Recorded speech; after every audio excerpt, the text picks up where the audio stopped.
miyam ngasi di ay mi mayumda chak chabagi laine bako ado ngasi moi mayumda kai chabado yeng halage aduga ai manabi mayumda ngasi moina anaubo poda malai haina du so aingoda utni bako hadi thong na bagi thang na bagi hoidoine basingda ulake ko moni mayumda ne hoi leire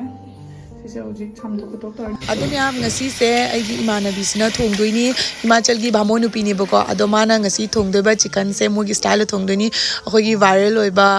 rice cooker da thongba yaba aduguma mong da thongdoini biryani se ado kamai thongbo ulake ko Manasga thum yangang maroi morok aduga methi powder ama extra happy ko aina khangjabadane adagidi khogi fadigom maru gumba hape chanam ga singa sura kanda hape aduga fadigom se phajana makak sura kanda smaina tola kanda ko marinate to na bagi thammi ba ngai ha ma ado ma ki se jam jang na mulli hai house am hawi hai ado ai ngasi di moi mem da chalaga chawe ni hai na mana mi budi mayam ko we ado puna jamina ge haina ai la ini ba ado video annam bagi hana mangjau na khara mamang da la ini sida dahi ni ko mana happy se moi di dahi so hape icha nu pi se ma na family na ose ka na kai aduga ko chieng se kyam thong se di biryani ni na chieng su yaw do ni na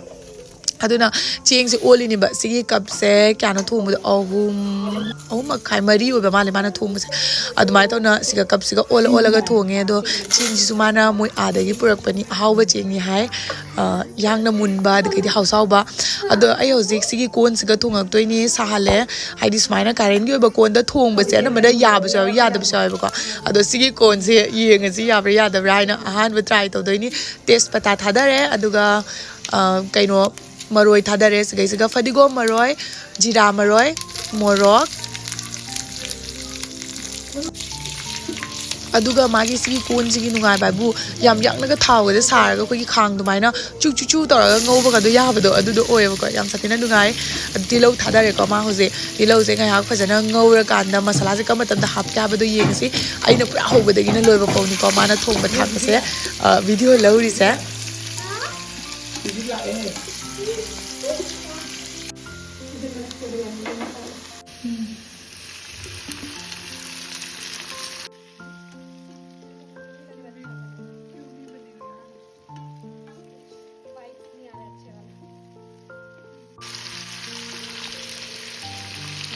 haldi thum hape morok hape methi gi powder hape dhania powder fadigom gi maru video में क्या देखो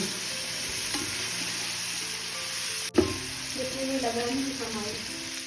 जितना ज़्यादा होने से भी ज़्यादा smell आएगा अच्छा नहीं इतना डालो फिर बिरयानी पाउडर लगा देंगे मैंने यार जो मुझे है जी कन्नू हाँ पे बको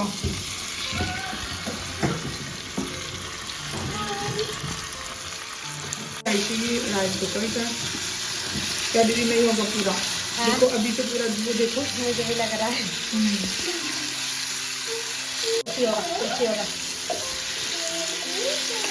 ngasi di Bhamon upina thongba chicken cha do ni punsi gi han ba ado mana smai na ngau na khona phajana di chicken se han ba do mulalle makhum ga khumjala kan da ko aduga ngayak le ga cheng do hapchalle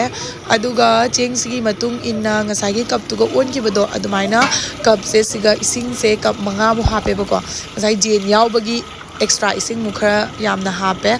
adu yeng da yam haw ga da ba male ma gi se masak se चार हुआ ना दीदी 2 डालना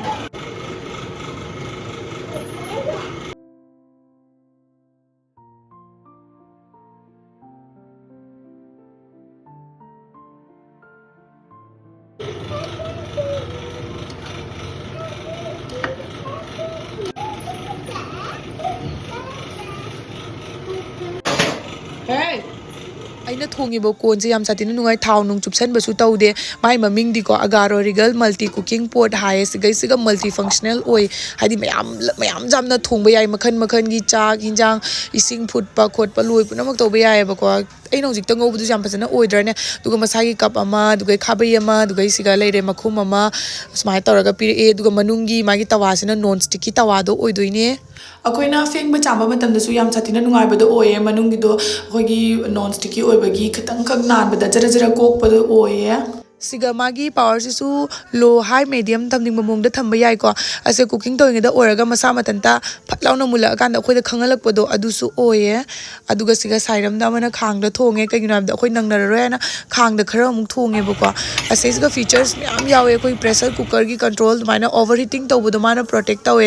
aduga duna sina ba ta dusu yamna safety feel oi bodo oye asigi multi cooking pot se khogi makhan makhan gi thong na chaning ba mong mong gi thong na chaning ba mi gi di si se yam sa tina kana bo rani yam na easily san id thong ga cha ba yar ni ko khudak ta khoi ji biryani mulle aduga ai atai di thong ba ngam dre ba ko mayam ngasi gi oina dum biryani se thong ga oina chami na rani akhoi mi mayam ni ko lak to jauji thidok pa khotok pa hore kainwa ke paneer thongba matar paneer thongba ko aduga asidana leire sisina khirni sisu south ki didi na thongni sisi moi gi bayum da dik salad cha haurini aduni apa kana chang ba tar ani ko mathe ko myam se jata aga myam da hau yam se hai age sota pada ka boy sota ka pati ha